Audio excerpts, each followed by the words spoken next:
protect your joy in the audition space. It's just a fun experience if you let it be fun. Hi, I'm Cynthia Cortman-Westphal, a Broadway music director, conductor, voice coach, and tenured professor in the musical theater department at the University of Michigan. And I'm Chelsea Wilson, a performer turned voice teacher to Broadway stars and vocal coach on Broadway productions like The Phantom of the Opera, School of Rock, and more. Here on the Broadway Vocal Coach podcast, you can expect real talk about the business, practical advice, and constant encouragement. We believe there's space for every artist in this industry. All you need is the right support, so consider us your two-woman hype team. Welcome to the Broadway Vocal Coach podcast, where we help musical theater performers get unstuck and take the next step in their careers.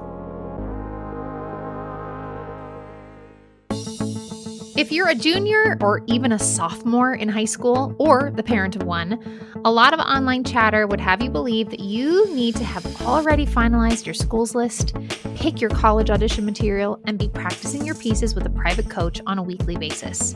My friends, that is a recipe for overwhelm, overwork, and not to mention, it's so overly expensive. That's why at Broadway Vocal Coach, we believe you can complete your audition applications with ease and confidence. We believe that because we've built the perfect program to guide you through the entire process, BVC Aspire, a 4-month college audition prep program that takes place this summer before your senior year. If you're ready for more peace of mind and less overwhelm, please join us on Monday, October 16th at 8 p.m. Eastern, 5 p.m. Pacific for our free college audition Q&A and masterclass. You'll get our incredible free resource, How to Start the Musical Theater College Audition Process, which you'll be able to download as soon as you register for the event. Can't attend live? No problem. We'll send out a recording afterwards to those who have registered for the event. But we highly encourage you to be there live and in the room. We can't wait to meet you and answer your questions firsthand on Monday, October 16th. The link to register is in our show notes, or get all the details and register at bwayvocalcoach.com/aspire. Today, we are joined by two very special guests, past Aspire students of ours we are so thrilled to have with us today. Today, we are joined by Ezra Moore and Katy Olson. Welcome, both of you. Yay, welcome. Thank you so much. I'm so happy to be here. Yay. Katy, how about you go ahead and introduce yourself? Well, I'm Katy Olson, and I'm from Medway, Massachusetts. And this fall, in just a couple of weeks, I'm going to be starting at Muhlenberg College as a theater and dance major. Incredible. Awesome, Katy. Thanks for being with us today. And Ezra, go ahead and introduce yourself. Hi, I'm Ezra Moore. I'm from Rocky Mount, North Carolina, and I am currently in the car driving to Oklahoma City University, where I'll be majoring in music theater. Amazing. Yay. Ezra is the MVP of today's episode, literally joining us from the road trip to college. So thank you. Thanks for being with us today.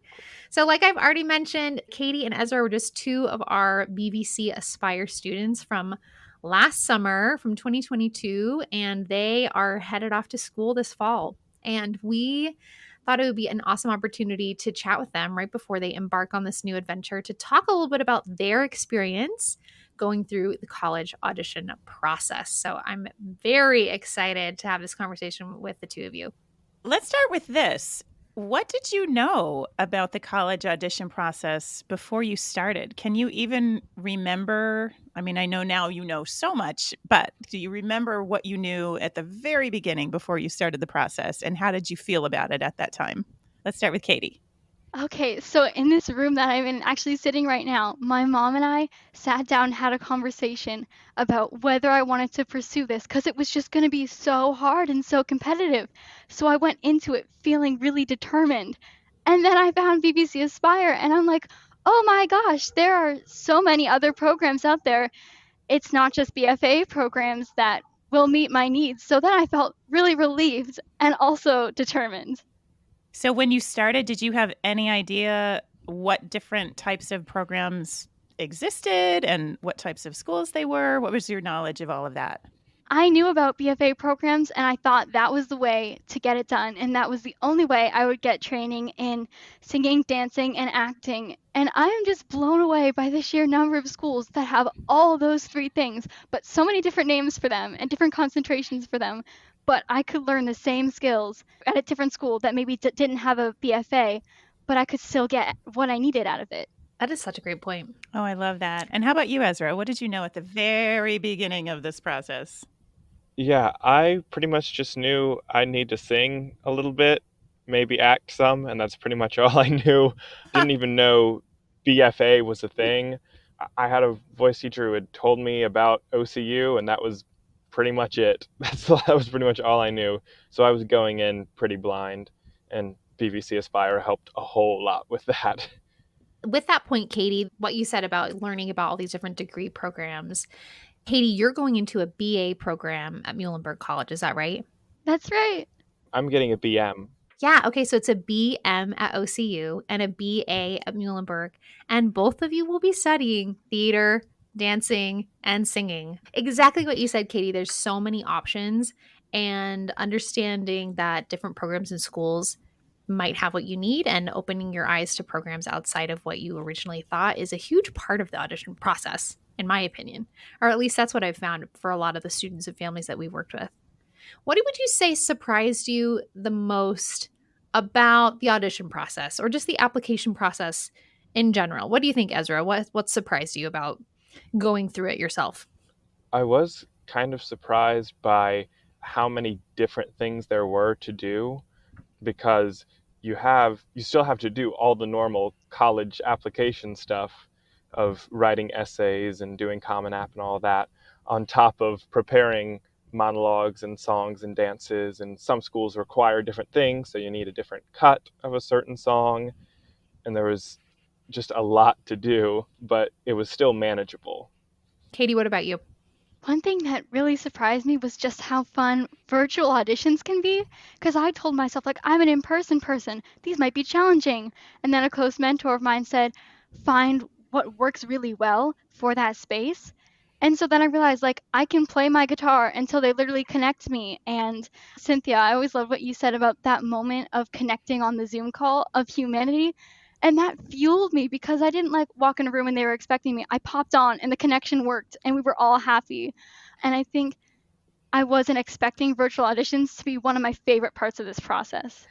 Oh, I love that. I love that. How many virtual auditions did you do, Katy, versus live auditions? I did 4 virtual auditions and I only got to travel once to an in-person audition and I loved it. But I was glad that I had things to look forward to about virtual auditions because the way it played out with traveling, those were the most like financially possible. And I ended up having a great time and I had my ritual beforehand where I'd listen to music and I'd get ready. And then I had the time beforehand where I wasn't absorbing other people's nervous, excited energy. So it was really peaceful. That is a surprising part of that process. Oh, I love that. I love that. And how about you, Ezra? What was your experience with the live versus the Zoom auditions? Well, I didn't do any Zoom auditions. I didn't pass a lot of pre-screens, so I went to 5 different schools and auditioned in person. And I did really enjoy getting to meet people because it meant I got to talk to them for as long as I needed to, because maybe outside of the audition room, there were other people there, like current students that I could talk to. Sometimes they'd have shows going on that night. At one place, I went to a community production of Noises Off, and the director was at the audition table that I had auditioned at the day that I saw the show. And so I got to talk to him. So it was just nice getting to meet all the people. I love that. I'd love to hear from both of you about, Ezra, when you said you didn't pass a lot of pre-screens. I feel like that is one of the toughest parts of the whole process is you submit a whole bunch of pre-screen videos and then you sit and wait for that initial round of results to come back.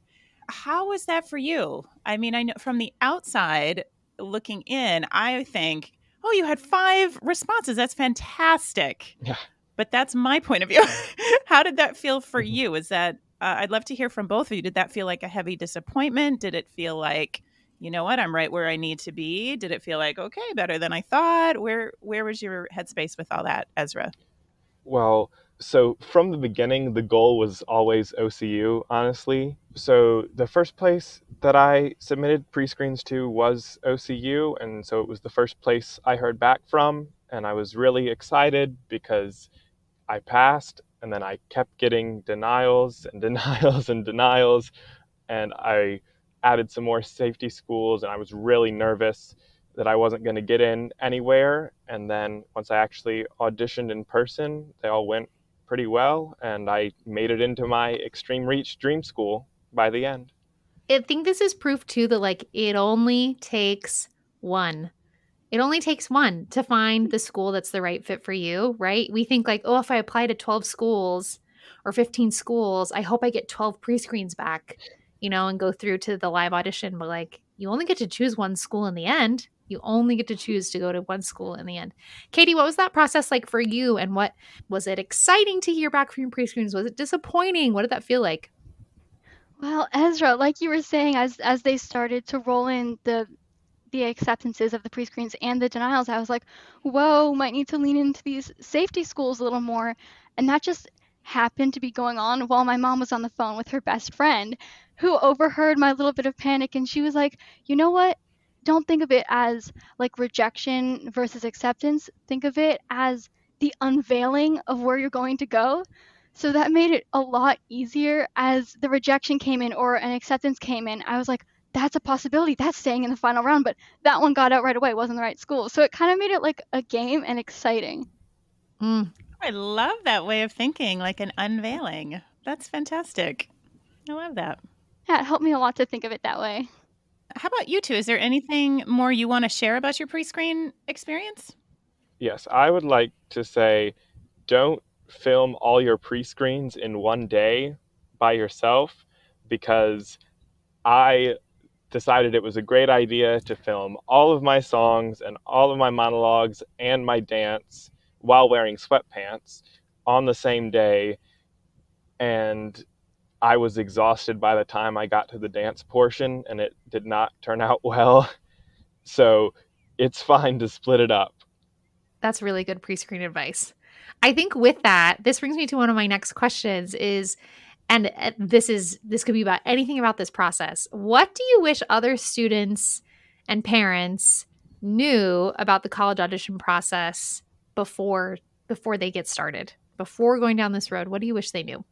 I think one thing I certainly wish my parents and I had known was there will be expenses that, try as you might, you cannot provision for. So provision for that, because so many schools have different, like, yes, there's the application fee, and then there's the department application fee, and then if you travel. So if you're financially able, build in that cushion for the things that it looks like that's the sticker price, but it's not. That's great advice. Yeah, Ezra, what would you say? I very much agree with that. And also, just be prepared, because it is a lot. It can be a lot of traveling. It can take up a lot of weekends and class time at school. But once you get done with it, it doesn't feel like that much. It's just a fun experience if you let it be fun. You said something there, Ezra, about that it takes a lot of time. It's potentially a lot of time away from school if you're traveling, if you're not doing as many of these virtual auditions. That sounds like Katy really utilized that.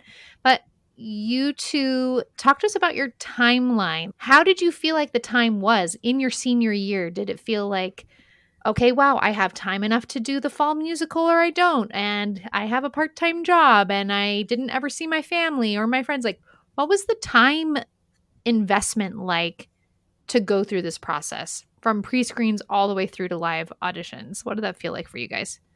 Yeah, I got my pre-screens in pretty early. I started recording them during the summer, I think. And so that get started during the summer. That's a big thing. But I started during the summer and heard back early, and didn't really start doing in-person auditions till after the fall musical was done, which helped a whole lot. But then spring came around, we were doing Mamma Mia, and I was music directing it too. So it was pretty much just make sure choreography days were on Thursdays and stuff like that. And you might have to get someone to send videos of the choreography so that you can watch them on the plane and pick up from what you're missing.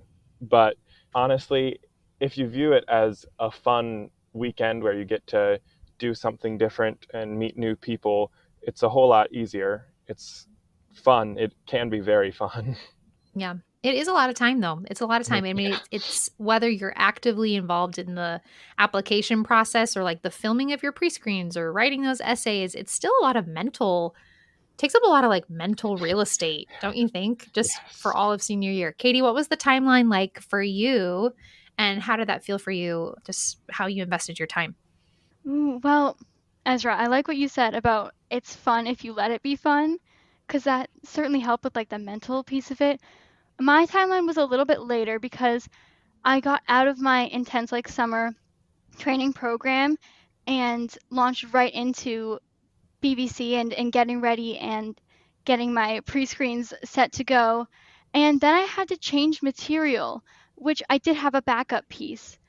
And that kind of threw me for a loop, but that's why I was really grateful to have like the support of the BVC Aspire team because even with that change in material and getting my pre-screens in on the later end, I wasn't like pushing deadlines. There might have been a couple schools that I was like, oh, wish I got that in a little bit sooner. But like what Ezra said, it's so helpful to start in the summer before things get really busy. And then I didn't do any musical or anything like that just because of like the mental energy it took even when I wasn't working as vigilantly because my pre-screens were in. Just the mental load of it was like, whew, I'm going to take some time off and do something else, like take the dog for a walk. What would you tell yourself a year ago? If you could go back in time and give yourself some advice before starting this process, what would you want to tell yourself? I say trust the process. Expand, expand. So I think we hear that phrase a lot. What does that mean to you? To me, it's just that I was freaking out so much because I was getting all these denials and I was just expecting everything to go so badly. And then by the end, I had submitted my pre screens early, which meant I got a different audition time at OCU and I could decide when I wanted to audition. And I was prepared, which led to me getting accepted. And so everything comes into play and it will work out. You will get denied a lot of places because they can only take so many people, and you will make it somewhere that's good for you. I love that. How about you, Katie? What would you have told Katie a year ago? Probably that even if what you think is the worst happens, like I wanted this big belt song. And then that became unsustainable because I'm still like a new singer and it wasn't the best choice for me to go into like months long working with this song. So even if the worst happens, which at the time felt like changing material, getting to the end of it and looking back, it wasn't all that bad. That's a great point, Katie, because I think so often what's happening in the moment feels so huge and so big and so momentous. And then when you look back on it, like Ezra said as well, it's like, oh, that wasn't that bad. It was all manageable.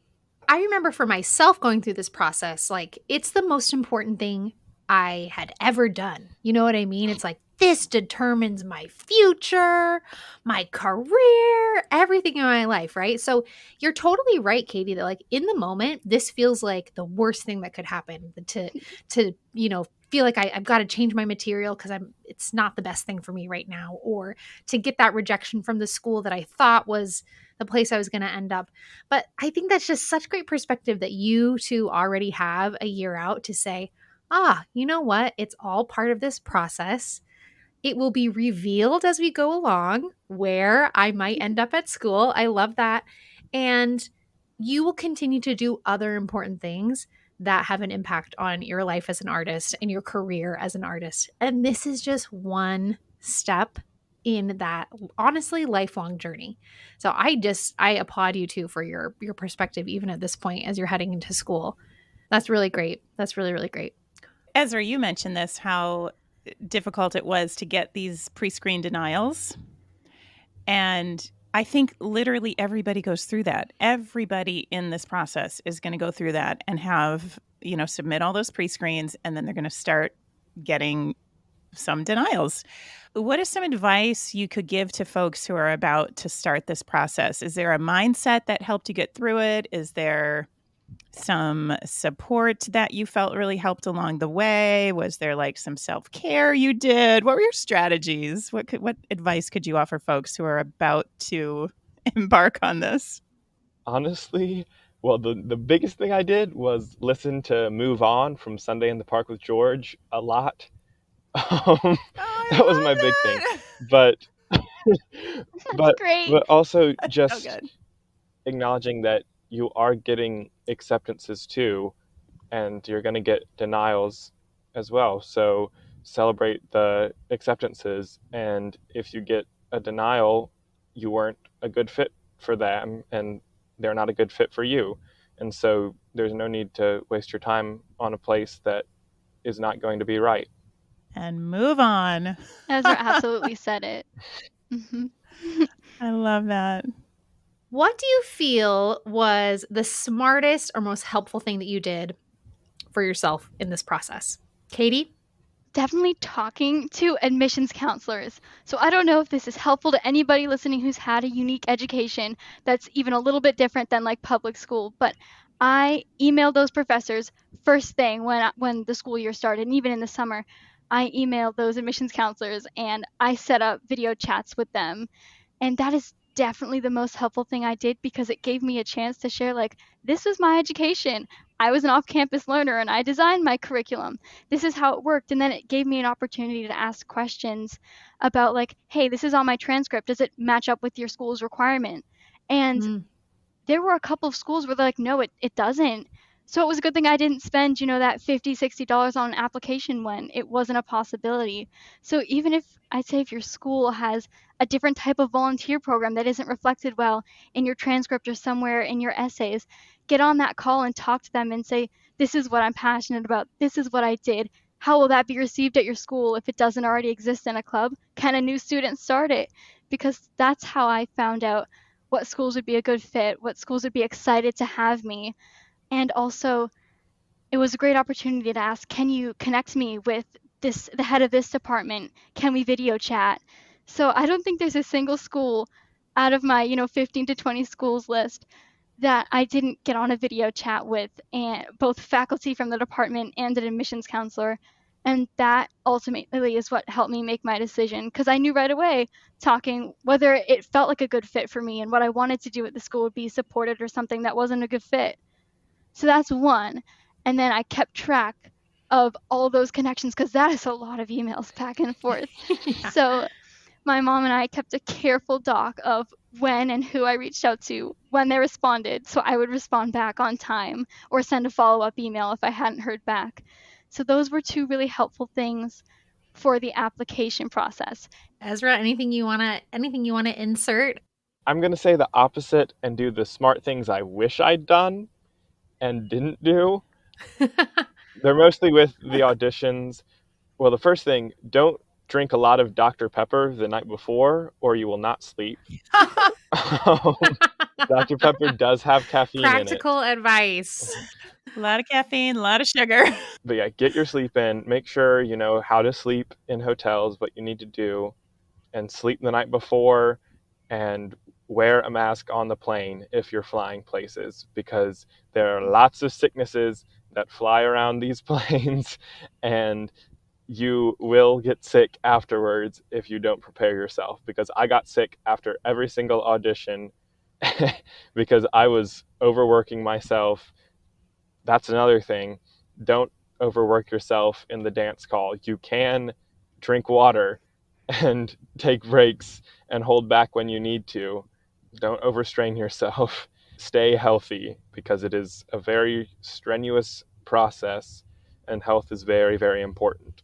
Yeah, it's a marathon, not a sprint. It's a once you get into the actual audition process, whether you're traveling or doing auditions from home via Zoom, it's a long process, and keeping up your health is a huge aspect of that. Love that. Ezra's wise things of what he wish he had done. Katy, back to you. What were some other thoughts you had about some of the smartest or most helpful things that you did that helped during the audition process? So for the audition process, I definitely wish I'd taken what you now know, Ezra, for the in-person dance call, because I should have taken a break and gotten some water, but I was so like, oh my gosh, I'm here.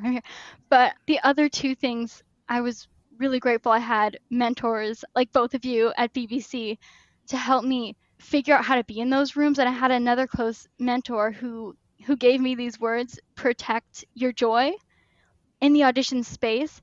So there's so many people excited and nervous all around. And I tend to be a caretaker, and I feel like musical theater people tend to be very empathetic. So chances are, if you're listening, you are too. So one thing I had to do was remind myself, protect my joy. So that meant not going and checking in on everyone and not absorbing their anxious energy right before it was my turn in the room. So I found other things to do, which is maybe drawing or chatting casually, not about things that were school related, with another person who was auditioning. So that's one thing, protect your joy. That really helped me.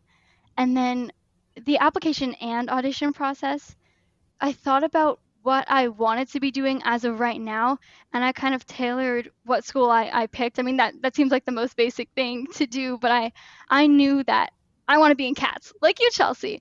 And if I want to do that, I need a school that has a lot of dance experience available to me when I haven't already had a lot of dance experience. Like I have a lot of catching up to do. So I think that was another really useful thing that I did was think, okay, what do I want to be doing at the end of these 4 years? What skills do I want to have? Because at the end of those 4 years, I wanted to make sure I learned the skills to be able to audition for big dance shows like being an adult child swing in Matilda and dancing a lot, or being Rumpelteazer in Syllabub in Cats. So I think that was another thing to think about is where are my weaker areas, and do I want to improve those weaker areas to open these other doors down the road, or do I want to mostly be a singer? So that was something else I paid a lot of attention to when it came to actually making the decision with the choices of schools laid out in front of me. So smart. But there are definitely things that I should have done differently. So Ezra, I feel that so much. And what are those, Katy? What do you feel like those are? So I have an identical twin sister, and she was also applying for musical theater. So I don't know if this is relatable to anybody who has a friend maybe, but talking about it can be helpful and cannot be helpful. So those acceptances for both of you are exciting and can also be draining. So I guess I wish that I had found a way to connect with my sister and not made both our worlds entirely the audition process, because we really didn't spend a lot of time together because it was stressful to talk a lot about what we were hearing back. And I miss out on that like kind of really intense period of time that I feel like I missed out on with her. So I don't know if that's relatable, if maybe you have a close friend who's going through the process, but I wish we'd found something else to connect over. Yeah, I think that's so relatable, Yeah. Katy, because I think a lot of folks, they might not have a twin, but I think a lot of folks have a close friend. You know, oftentimes students are in shows together all the time. They're in their community shows together, and you make really good friendships. And then chances are a few of you decide to go on to study musical theater in college. So I think a lot of folks have friends who are doing it as well. And I think that's really good advice. It kind of reminds me of the protect your joy, that you want to be able to celebrate your success, and at the same time you don't want to make your friend feel bad about it if maybe they didn't have success at the same place, or you know, you're finding out your acceptances and your denials at different times, and just protecting yourself a little bit in that way. And that there's plenty of other things you can connect about besides only talking about college acceptances and things like that. I think that's great advice, Katy. I love the way you summarize it. Like that was it. Exactly. Wow. I've got one final question for both of you. Did things turn out as expected, or were you surprised? Here you are, headed to school literally now, Ezra, and in a week or two, Katy. So what do you think? Ezra, I'll let you go first. Well, it turned out as I hoped, not as I expected. Definitely not. I mean, starting out, I had no idea what to expect. And I sort of just heard some people talk about all the acceptances they got, some people talk about all the denials they got, and just not knowing what I was getting into, really. As I've said, I ended up the school that was the goal a year before I even started auditioning places. And so it turned out as I hoped. There were plenty of surprises along the way and unexpected schedule changes, definitely, but it all turned out well in the end. Katie, what about you? Things definitely didn't turn out as expected for me. I had different schools that I thought I really wanted to go to, and then I got a rejection for one of them and waitlisted for the other. And so then I thought, oh, these schools aren't a good fit. So what is? And there was this period of time where I was kind of just floating between the couple of auditions that I hadn't done yet, wondering if those would be it, or if what I thought was a safety school was going to end up being where I went. And it was, but I didn't think of it as a safety school by the time I got there, because I realized with the not very much dance experience I had so far, and I love dancing, but I've only been doing ballet for like a year, getting into a dance minor was what I wanted, but was unlikely for someone with my level of experience. And I am now a dance major because I went to a school that lets me dance every single day for no audition. And it kind of just seemed too good to be true. Like, what's the catch? Like, how can this be happening? And like, I still haven't found a catch because my schedule has dancing every single day and sometimes twice a day. And that's not even counting any clubs that I might join. So that was a really big surprise, was having that need met. I thought it would need to be through a really rigorous BFA program, or there'd be no way for me to get the training I needed in dance, but that simply wasn't true. In fact, it might have even been the opposite, because I wanted so much to focus on these different styles of dance that had I gone to a BFA program, I might not have had the same time in my schedule to explore in different styles that wouldn't be part of their curriculum. So that was a big surprise and a happy surprise. And I'd also like to add an unexpected thing that, so one of my schools that I auditioned at, Wright State, it didn't have pre-screens, and so I just signed up for an audition, and I almost didn't apply, and then I went there and auditioned, and it was my number 2 school after that. So I did not think I was going to like it there, and then I really, really liked it there. And so if you don't get into your number 1 school that you've had in your mind forever, there are other places that are really good and you will enjoy. And so you can find new places. I think that's great. And I think it's great, Katy, what you mentioned about, I think sometimes the word safety school, people sometimes equate safety with not as good or not going to serve your needs. And I think that is not necessarily the case. A safety school just means it's going to be a higher likelihood of acceptance because maybe they have fewer people applying or, for all sorts of reasons. So if it meets your needs and gives you the training that you need, that's a great school, So I love that you talked about how a school that, was categorized as a quote unquote safety school ended up suiting your needs absolutely perfectly. Yes, and I never would have imagined it that way, but I definitely came to find that out. And you also had the experience of, one of the things that we do at Aspire is we bring in faculty members from lots of different schools so that they can, kind of present their programs to our students, because there's a lot of programs out there that you might just not know anything about. And so it's a way to get to know some of the faculty. And then when you start auditioning, you feel like you kind of know some of these folks. You realize they're just kind of normal human beings like the rest of us. You had that experience, didn't you, Katy, that there was a faculty member from the school that you're going to that you were sort of especially struck by when he spoke? I'm so glad you brought that up, Cynthia, because I did find out about my dream school through BVC Aspire, through one of these webinars. Professor Van Balen at Muhlenberg College was just so wonderful and spoke in such a respectful and insightful way. And I thought, I want to get to know this person better. I think we'd work really well together. And so I reached out after the webinar, and we got to emailing back and forth. And that webinar, I think, was in July or maybe August. And we had like a steady chain of emails going sort of all throughout the process. Like, we just checked back in. And so it kind of seems like the place that was the most consistent the entire time, even when I hadn't heard back whether I got in. Like, we were still emailing back and forth. I was asking questions because, like, they have a circus program, and I'm a unicyclist, so I was like wanting to know about that. And I think So good. because that connection was so like persistent the entire time, it made me feel like I could imagine a 4 years like this. Oh, I love that. That's great.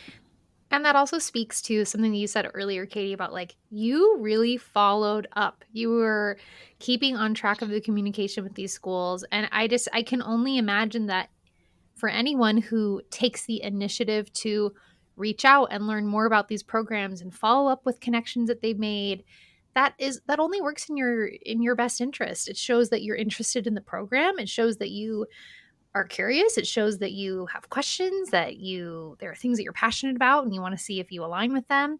And you genuinely formed a human connection with who will now be your professor for the next 4 years and probably a friend and a colleague for the rest of your life. If mine and Cynthia's relationship has anything to say about that, chances are it might, I think that's so cool. Thanks for sharing that, Katy. And to your point too about being able to be introduced to programs that weren't on your radar, that is something that I love that we do in the Aspire program, to bring in schools that folks might not have thought about before or that they might want to learn more about. I think that's great. Anything else before we wrap up, you two? Any other last piece of advice or any feelings or anything you're looking forward to as you start your freshman year? Let us know. What are your final thoughts? Ezra? One bit of advice that I had not mentioned yet was be nice. That is very, very important. Be nice to all the other people auditioning and everyone behind the table, because there are students sitting out there watching you talk to other people, and they will talk to the professors and tell them if you are rude, and it reflects very much on you. Amen That's to that. a great point and a great word of advice. I wholeheartedly support that bit of advice. Yes. I love that, Ezra. I just have to say that I'm really excited to have been invited on here because it was like a bucket list item. I like written out somewhere on paper, like do something amazing enough to get invited on the BVC podcast. And I was hoping that you guys would still be going in like 4 years. So I'd have time to like do something. And then I got your email and I was just really, really excited because you kept in touch with me and that means a lot. So my advice to people listening is what Ezra said. Be kind, and what you said, Chelsea, keep in touch, because I'm getting to sit here and chat with you three because you reached out and I reached out and we kept the connection going, and that just makes me really happy. I love that. I And love that. heads up, we very likely will reach out at the end of your first year because we're going to want to hear how it went. So we might have to have a part 2 to this podcast so that we hear. Look out. You're stuck with us for the what next happened in the 4 first years, year. Katy. Look out. It just keeps getting better. I love that. You've achieved this bucket list item so much earlier than you planned. I love it. I'm so happy Absolutely. about that. Well, you two, this has been an absolute pleasure. I'm so thrilled for you. I think Cynthia and I, we are both just so excited for you to start your freshman year.